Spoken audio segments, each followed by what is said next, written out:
Welcome, ladies and gentlemen, to our bold analysis. There is growing suspicion in Kenya Kwanza about the role of Justin Bedan Njoka Muturi. Muturi was the 7th Speaker of the National Assembly for the 2 terms that President Uhuru Kenyatta was in power, rising from being a magistrate from 1992 to 1997. Then he came to parliament in 1999 through a by-election in Siakago, defended the seat in 2002, but in 2007 he lost the seat to Lenny Kivuti in that election. So by that time, of course, it was the PNU versus the ODM side. And in 2013, he unsuccessfully contested for Mbeere North parliamentary seat and lost from nowhere. Because of his friendship with the President Uhuru Kenyatta, Justin Muturi was picked as to contest for the Speaker of the National Assembly. And then he defeated Kenneth Marende, who was the ODM candidate by then, 219, scooping 219 votes against Kenneth Marende. There's been a lot of speculation into this is a politician that was President Uhuru Kenyatta carried in his shoulders. When the president is then coming to the end of his term, he has turned against the president and then joined deputy president. However, there is more than what catches the eye. Let me take you back a bit. Initially, Rigathi Gachagua, Alice Wahome had blamed him that he oversaw the massacre of rebel members of parliament in the National Assembly when they were ousted from different parliamentary committees, when Adan Duale was actually removed as the majority leader in the National Assembly, and there's just been a lot that has been going on. However, this is a politician that last year, around May, he announced that he was going to vie for presidency. By that time, Oka was also at its inception with Kalonzo as the team.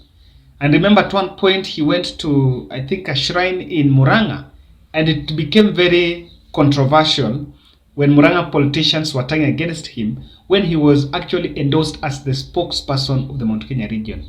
Many would have seen that if President Uhuru Kenyatta was going to make his succession politics, then he was going to work with Justin Muturi, having served in the parliament, I think, for 2 terms, and was the second most powerful person in government after President Uhuru Kenyatta, because after the National Assembly, he was the third. After the president, deputy president, the National Assembly, he was the leader of the legislature and judiciary on the other side. So this is a man that wielded a lot of power. But because of politics, deputy president wanted to leave the president naked. And the best way was to make sure that the perception politics against President Uhuru Kenyatta was smart. That is why he got Justin Muturi, who is in a position to convince Lusaka to work with the Ford Kenya, which is part of Kenya Kwanza, Moses Kuria, and you will see them in rallies saying that the president has been left alone. The speaker was his friend, is in Kenya Kwanza, the member of parliament, the MCA, and all that. So that was a bit of a perception of politics. However, you cannot undermine, and I have been asking myself a question, what exactly is his role? What does he stand to gain? Because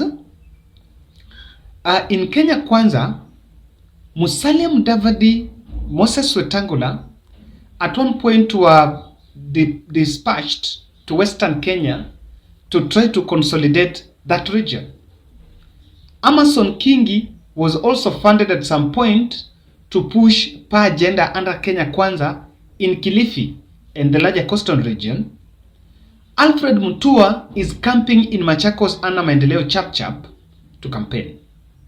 But Justin Muturi, who is also the de facto party leader of Democratic Party of Kenya, when he joined, he was to take the position of Embu, or rather the other side of Gema, with himself, and he has never been dispatched maybe to campaign in Embu alone. So recently, I captured his speech in Dumberi, where he said some very unfriendly words against President Uhuru Kenyatta. Sisi Uhuru tunampenda sana, ni rafiki yangu, lakini wewe kama ni rafiki ya mtu ni lazima umwambie ukweli, ama namna gani? Na nimemwelezea rais rafiki yangu Uhuru kwamba katiba inasema baada ya miaka 5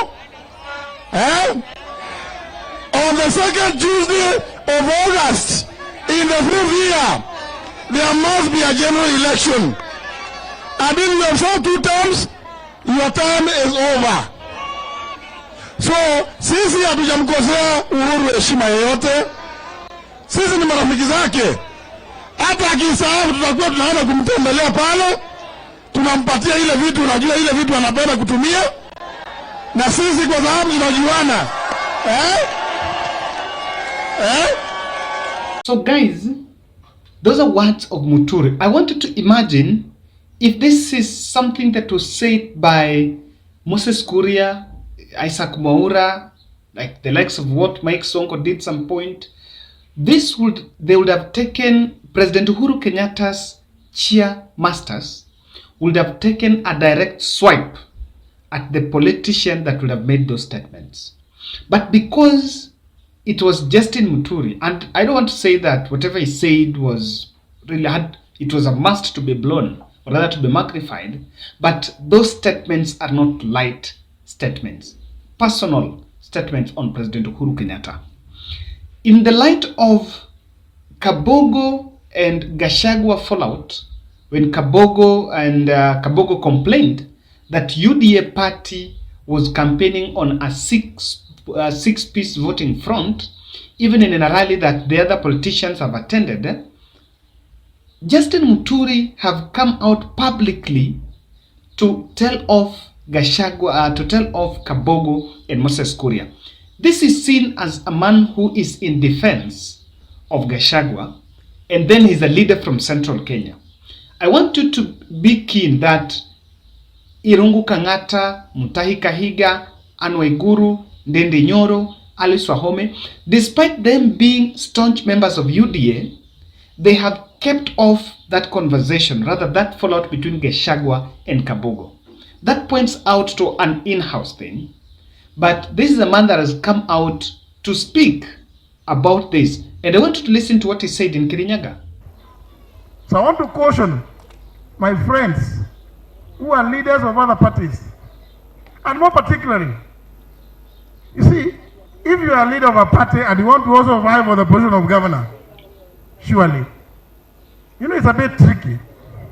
Because honestly, you should have negotiated pale mwanzo useme tafadhali lead party UDA, kwa sababu hapa mko na candidate yenu ya UDA, tafadhali ndio tushikane muondoe yule candidate. Kama huku negotiate hiyo, you went there with your eyes open na akili zimefunguka yote. Mchana sisi tulikuwa pale race course Ndende Jagua, sisi tulikuwa pale, everybody with their eyes open na akili ikiwa timamu, tukasema tunafanya kazi pamoja. You knew there is a UDA gubernatorial candidate, ama namna gani? Na kama ulikuwa unataka kiti ya ugavana, ulijua kutoka siku ile mtaenda kungangana na yeye, ama namna gani? Allow the UDA party to support its candidates. In crisis communication, I think this is not managing the crisis. This is not really one of the ways to do. So questions keep lingering because he is from Embu, Gachagua was campaigning in Embu the other day, he did not take Gachagua to Embu. He did not go with Rigathi Gachagua. Rigathi Gachagua campaigned in Meru, Embu, Tharaka Nithi. Gachagua was in Ndindi Nyoro and Jaguar. So why is it that he has not held his campaign in his capacity as party leader of PD, or People Democratic Party, while he's all over there? When Gachagua was there alone, he was not with that team. Today, there is a Hustler Express caravan that is traversing parts of Nakuru. He is not with that part, but he's specifically around Deputy President. If you look keenly, you will realize that Justin Muturi is one of the leaders that will always be standing next to Deputy President. Wherever this Deputy President is, what is his role? The party that he has, he is not seeking any elective seat through People Democratic Party. He cannot be nominated even to the National Assembly because that party will not have the capacity to nominate any member to the National Assembly or Senate or EALA on affirmative action plan, or rather on the affirmative action posts. It is small, it cannot wield the numbers. So if he was to get to parliament, the only probability would be that maybe is picked at the speaker. If you look at the Kenya Kwanza arrangement, Wetangula's party was given the Speaker of the National Assembly. Amason Kingi was given that of Senate on condition that it delivers, I think, 50% from Kilifi. What is remaining? In the cabinet slot, the Deputy President has mentioned that 50% will go to women. The 50% that is remaining, I want to perceive that Justin Muturi will be the least to make in the cut. Why? Where are the numbers? He's not bringing tangible votes. Ladies and gentlemen, kindly subscribe to our channel and also click the notification bell so that when we publish these videos, you will always receive the notification. So from where I am, there is a general understanding, and I can see that Justin Muturi might be there on a deep state special project. And the project will be as easy as checkmate the steps of Ruto. Remember, his party, that People Democratic Party, joined Kenya Kwanza, and there has been a lot of back and forth amongst the officials, and the officials were saying that he joined in his capacity as Justin Muturi. I want you to remember during his launch, he mentioned that his party is not going to form any coalition into any pre-election coalition pact. I have been told that it is a two-horse race, and if I'm to get anywhere, I must join with one of the two horses, or I stand no chance. I was told to choose the lesser of the two devils. Yes. So according to Muturi, he was to go all the way to the wire. What changed? You can see someone who has been put there, and I will not be shocked.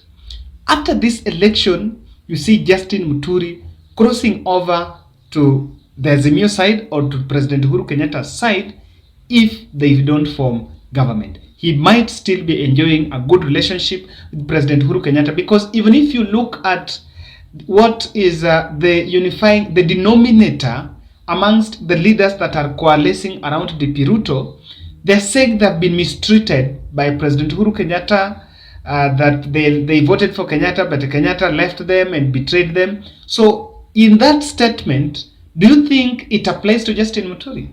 The answer is no. Wamekosana wapi na Uhuru? Nowhere. But there is another observation I see is he's there positioning himself for 2027 elective seat. Could be probably that if he's there, he might sabotage the candidature of the current UDA governor, Cecil Mbarire, because if he eyes an elective seat, perhaps if he goes to the county, it can only be governor or maybe senator. He can sabotage, maybe wait for, if Cecil Mbarire doesn't lose or something, he can still seek that seat in 2027. Then we'll have a ground that I had supported Deputy President in the national space. Or better still, he started as a presidential candidate. In 2027, he might still be trying to position himself and challenge DP Ruto for the presidential ticket. That will complicate issues. But this will also be a very good opportunity within Kenya Kwanza to assemble a team. In any case, there is going to be a fallout in Kenya Kwanza after this election. Then Mudavadi walks away, Alfred Mutua, Amason King, and so they can form another front to work on a 2027 presidential momentum. There is something that they can do. So he's getting a new network because having been in the National Assembly, I think he was off from the political sphere for quite some time. He was a man of the bills, amendments, and standing orders. But Justin Muturi will also be a politician that will be positioned there to assemble Mount Kenya politicians in Kenya Kwanza. If you look at the political leadership there, in Mount Kenya, the most senior politicians that were there were only two. That is Justin Muturi and William Kabogo. Now, William Kabogo has been kicked out, technically kicked out, so he's remaining there. What many would expect is that the UDA leadership in Mount Kenya would coalesce around him. And in any event, they will want a stake in the William Ruto's government. He's the leader that can have the audacity to face off with the deputy president, because for once, they're not friends. They were never friends until this election came to unite them together. So this would also be something that can be there. And I want to tie this with our observation that Muturi will still be planted there to create the divisions. Because referring to Kabogo's issue, he will be someone, if he's working in the spirit of delivering Mount Kenya vote to deputy president, then he would have actually reached out to Kabogo and broke a deal between Kabogo and the UDA team. But then he seems to be sending them away. Perhaps that can also be seen as when others leave, you have a space for yourself. Justin Muturi was to represent a default image of Embu Front in Kenya Kwanza. He was supposed to be the image of Embu in that coalition. You know, Mount Kenya is Mount Kenya East, Mount Kenya West. Meru and Tharaka Nithi side was supposed to be Kithure Kindiki, but I think the fate of Kithure Kindiki in the nominate race really relegated him from that position. So, however, Kenya Kwanza, after bringing in Muturi, they uplifted Cecil Mbarire as the image, because again, she's the ticket holder for UDA gubernatorial race in Embu. This shows you that, of course, there is more than what catches the eye. And ladies and gentlemen, I want to read in the comment section, what do you think Muturi brings to Kenya Kwanza? And what might be in store for him? This is my bold analysis.